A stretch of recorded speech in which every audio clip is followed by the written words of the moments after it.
padres de Parangaba, inclusive no tempo em que Parangaba era chamada de Porongaba.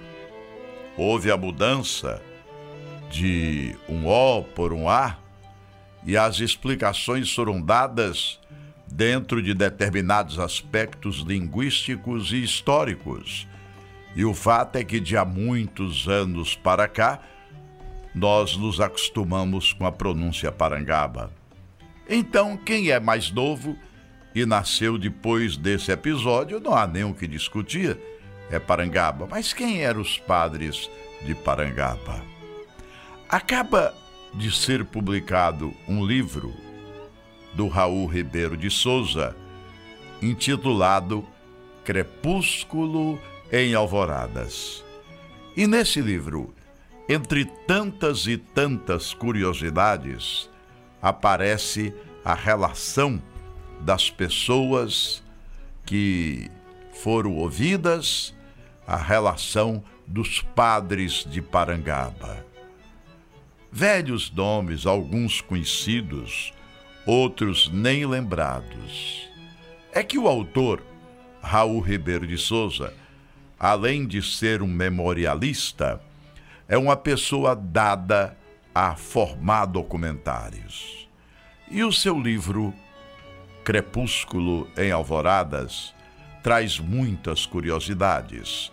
Traz, por exemplo, um documentário iconográfico, onde você encontra as fotografias menos esperadas. Outra coisa que há no livro dele, além desse álbum fotográfico que ele personifica, ele materializa, ele realiza, além disso, o livro do Raul Ribeiro de Souza traz uma coleção interessante. Os santinhos, aqueles santinhos dados na missa de sétimo dia, de pessoas queridas que partem quando a morte nos faz o chamamento. Lá estão os santinhos, lado a lado do santinho, você vendo bem perfeito de quem se trata, quem era aquele morto, quem era aquela morta ilustre, mas santinhos que teriam se perdido para sempre, não fosse o cuidado do autor.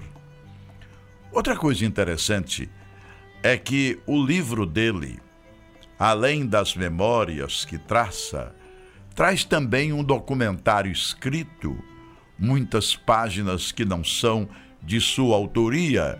Ele fez uma espécie de antologia, uma crestomatia de acordo com os seus sentimentos.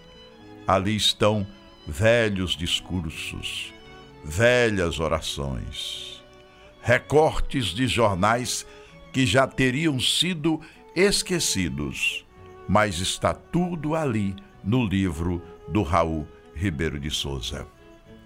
Outra coisa interessante, eu até faria um apelo para conhecer outras obras que tenham esse aspecto. Dizem que existe um livro sobre a Rua Barão do Rio Branco, onde são enumerados todos os moradores desta rua durante determinada época. Pois o Raul Ribeiro de Souza fez no seu livro um levantamento muito interessante da Avenida João Pessoa. Essa avenida era muito importante para a nossa cidade, e ainda hoje o é, mas ela era toda residencial. Os médicos, os comerciantes, as pessoas importantes da cidade gostavam de morar exatamente naquela via da cidade. A João Pessoa, não importa o nome que tivesse a cada época aquela via. Seria Visconde de Cauípe, daquela parte onde hoje se chama Avenida da Universidade? Seria a Avenida Capistrano de Abreu, ali à altura das Damas, do bairro das Damas? Ou o nome a persistir devia ser mesmo esta homenagem ao trágico João Pessoa. Eu acho que não é bom estar mudando o nome de rua, exceto quando é para prestar uma homenagem a Virgílio Távora, por exemplo, quando mudar o nome da Avenida Estados Unidos para a Avenida Virgílio Távora.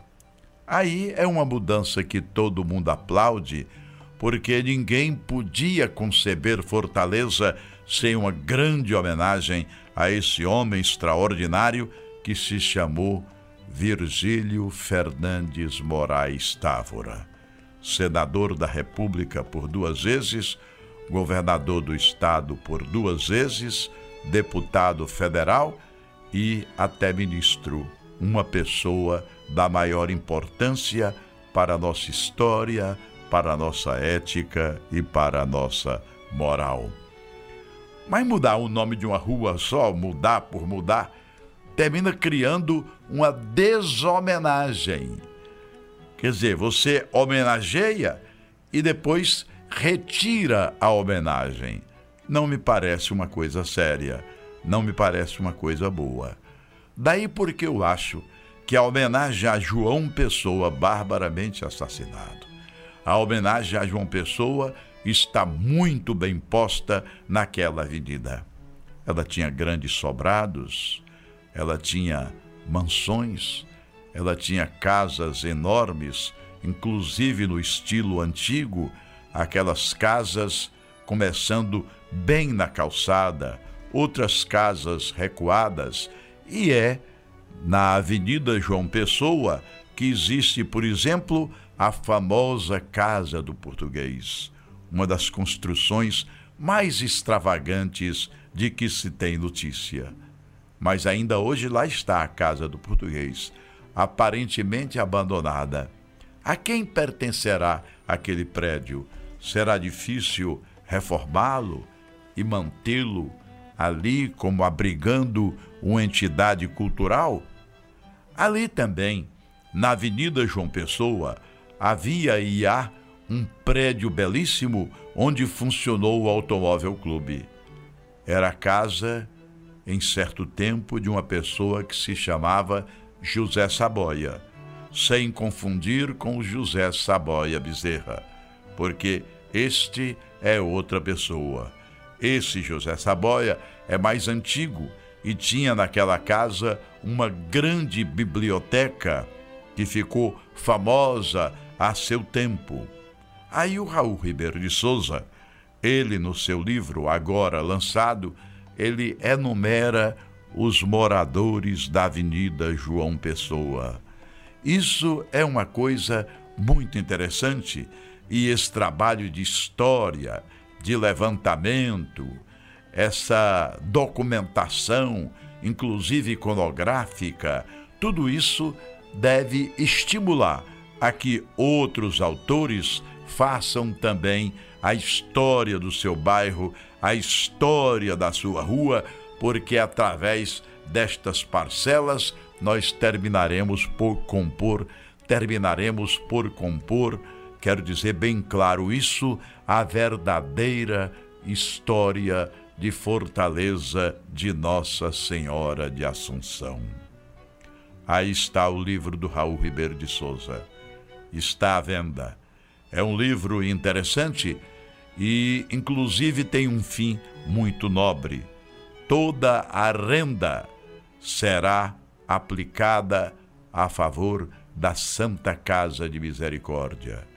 Essa grande instituição, centenária instituição, de tanta finalidade filantrópica, de tanta finalidade social, de tanta importância para as pessoas pobres, a Santa Casa de Misericórdia, um estabelecimento que tem a sua própria história, já contada em livro. Acho que o Argos Vasconcelos é que contou a história da Santa Casa de Misericórdia. Tudo isso é muito importante. E o livro do Raul é memória, é saudade, é história, é arquivo, é fé, é homenagem, é um desses livros deliciosos que não pode faltar a nenhuma biblioteca que goste de colecionar livros de autores cearenses.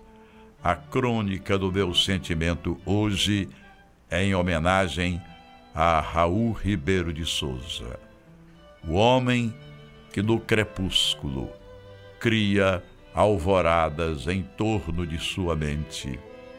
Ele cria o rebentar do sol quando parece que é noite. Esta é a crônica do meu sentimento.